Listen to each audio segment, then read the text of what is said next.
तो दोस्तों आज की वीडियो में हम बात करेंगे पटना के प्रमुख पर्यटन स्थल और घूमने की जानकारी के बारे में। तो चलिए वीडियो स्टार्ट करते हैं। दोस्तों अगर आप हमारे चैनल पर पहली बार आए हैं तो हमारे चैनल को सब्सक्राइब कर लीजिए ताकि आगे आने वाली वीडियो का नोटिफिकेशन मिलता रहे आपको। पटना भारत का एक प्राचीन शहर है जो अपने कई मंदिरों, पर्यटन स्थान और विभिन्न धर्मों के तीर्थ स्थलों के लिए प्रसिद्ध है। अगर आप पटना घूमने की प्लानिंग कर रहे हैं तो इस वीडियो को पूरा देखते रहिए और हम आपको पटना के कुछ प्रमुख पर्यटन स्थान समेत तीर्थ स्थलों, मंदिरों और संग्रहालयों के बारे में बताने जा रहे हैं। तो चलिए वीडियो स्टार्ट करते हैं। पहले नंबर पे आता है गोलघर। गोलघर पटना का एक प्रमुख पर्यटन स्थल और एक सरल लेकिन आकर्षक वास्तुकला है जो इतिहास और प्राकृतिक सौंदर्य का संगम है। गोलघर का निर्माण 1786 में कैप्टन जॉन गार्स्टिशन के एक गोदाम के रूप में अनाज के स्टोर करने के लिए कराया था। बताया जाता है कि गोलघर को इसकी अधिकतम क्षमता तक कभी नहीं भरा गया क्योंकि इसकी इंजीनियरिंग में गलती हो जाने की वजह से इसके दरवाजे सिर्फ अंदर की तरफ खुलते थे। गोलघर स्तूत आकार की संरचना है जो 145 सीढ़ियों से घिरा हुआ है। यह संरचना 125 मीटर चौड़ा और 3.6 मीटर मोटा है। गोलघर से गंगा नदी का शानदार दृश्य को भी देख सकते हैं। बता दें कि गोलघर को पटना का उस समय की सबसे ऊंची इमारतों में होने का गौरव भी हासिल है। दूसरे नंबर पर आता है महात्मा गांधी सेतु। महात्मा गांधी सेतु पटना में स्थित असम के सबसे बड़े पुल भूपेन हजारिका सेतु के बाद भारत का दूसरा सबसे लंबा नदी पुल है। बिहार में स्थित महात्मा गांधी सेतु 5.7 किलोमीटर तक गंगा में फैला हुआ है। इस पुल का नाम भारत के राष्ट्रपति महात्मा गांधी के नाम पर रखा गया है। इस पुल में दोनों तरफ 4 लेन की सड़क है और पैदल चलने के लिए भी जगह है। यह पुल दैनिक वाहनों के परिवहन का एक हिस्सा है। पुल से नीचे देखने पर गंगा नदी का शानदार दृश्य देखने को मिलता है। तीसरे नंबर पे आता है पटना के प्रमुख तीर्थ स्थान में पटना साहिब गुरुद्वारा। पटना साहिब गुरुद्वारा पटना शहर में स्थित सिखों का एक प्रमुख तीर्थ स्थल है जिसका निर्माण महाराजा रणजीत सिंह ने कराया था। पटना गुरु गोविंद सिंह जी की जन्मभूमि है और इन्हीं की याद में इस गुरुद्वारे का निर्माण कराया गया था। गुरु गोविंद सिंह जी सिखों के 10वें और अंतिम गुरु थे।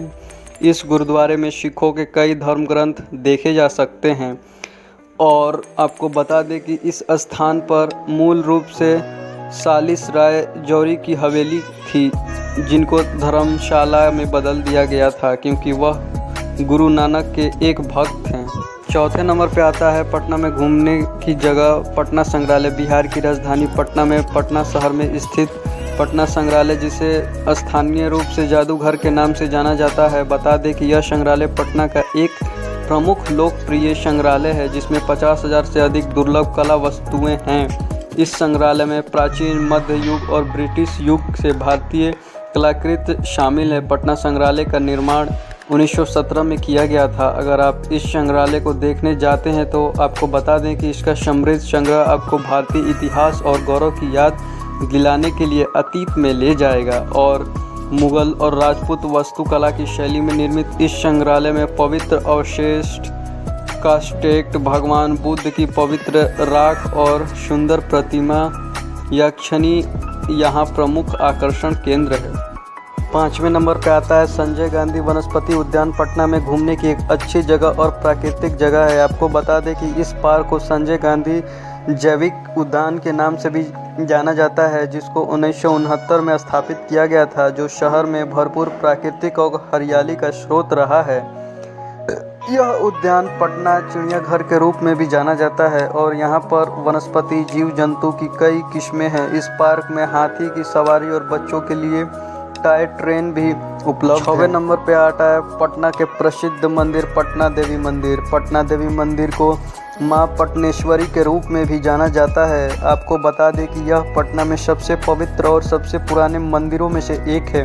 ऐसा माना जाता है कि पटना ने इसका नाम पटना देवी से लिया था। यह मंदिर हिंदुओं का पवित्र और पुराने मंदिरों में से एक है क्योंकि यह हिंदू पौराणिक कथाओं के अनुसार 51 शक्ति पीठों में से एक है। ऐसा माना जाता है कि देवी शक्ति विष्णु के सुदर्शन चक्र द्वारा पूरे शरीर के 51 टुकड़े में से काट दिया गया था तब उनकी दाहिनी जांघ यहाँ गिरी थी। 7वें नंबर पे आता है पटना के धार्मिक स्थान महावीर मंदिर। महावीर मंदिर पटना का एक प्रमुख तीर्थ स्थल है क्योंकि यह उत्तर भारत का दूसरा सबसे बड़ा धार्मिक मंदिर है। यह मंदिर हनुमान जी की पूजा के लिए समर्पित है, प्रमुख मंदिरों में से एक है। देश के विभिन्न कोने से हनुमान जी के भक्त इस मंदिर में प्रार्थना करने के लिए आते हैं। इस मंदिर के बारे में यह माना जाता है कि अगर कोई भक्त सच्चे मन से भगवान की प्रार्थना करने आता है तो संकट मोचन हनुमान इनकी इच्छा को पूरा करते हैं, इसलिए मंदिर को मनोकामना मंदिर के रूप में भी जाना जाता है। 8वें नंबर पे आता है पटना के पर्यटन स्थल में इंदिरा गांधी तारामंडल।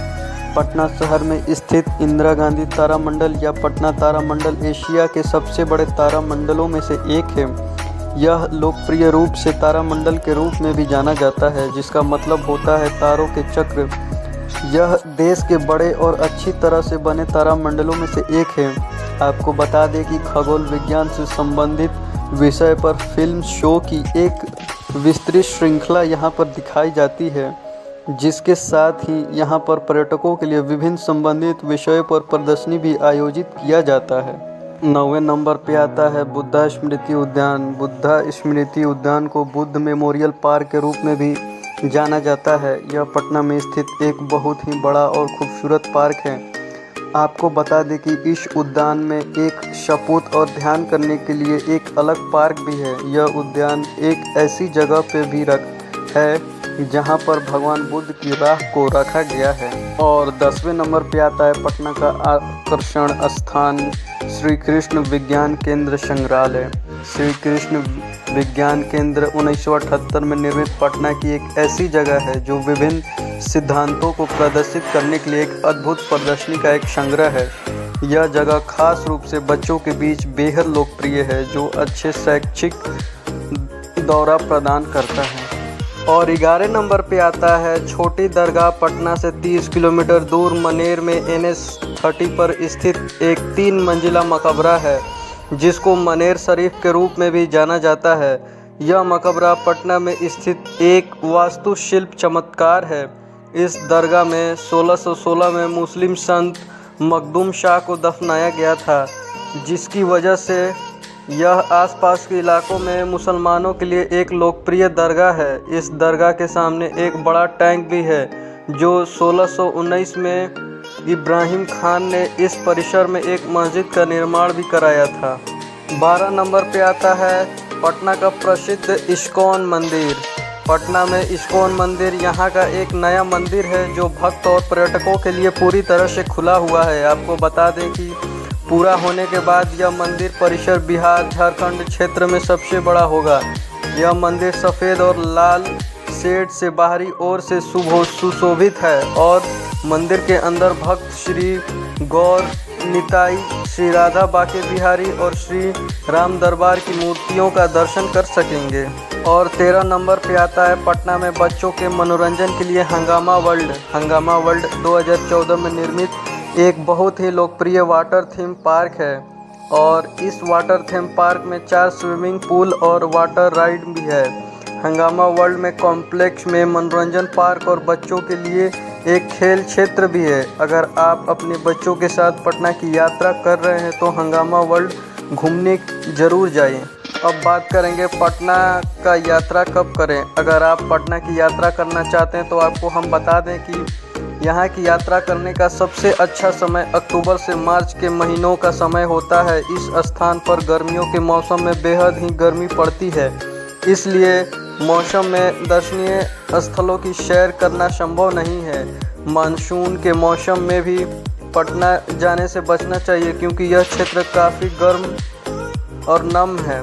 पटना जाने का एक अच्छा समय छठ पर्व के दौरान है, जो बिहारियों द्वारा मनाया जाता है। यह त्यौहार दिवाली के 7वें दिन होता है, जिसमें सूर्य भगवान से प्रार्थना की जाती है। यह त्यौहार पूरे राज्य में उच्च उत्सव के साथ मनाया जाता है। अब हम बात करेंगे पटना का लोकल स्थानीय भोजन। अगर आप पटना घूमने की प्लानिंग कर रहे हैं और यहाँ मिलने वाले भोजन के बारे में जानना चाहते हैं तो आपको हम बता दें कि पटना मनोरम व्यंजनों का शहर है, जिसमें ज़्यादातर व्यंजन शाकाहारी है। लिट्टी चोखा यहाँ का प्रमुख आहार है। जो नमकीन, गेहूं और सत्तू से बना घी में डूबा हुआ बाल है।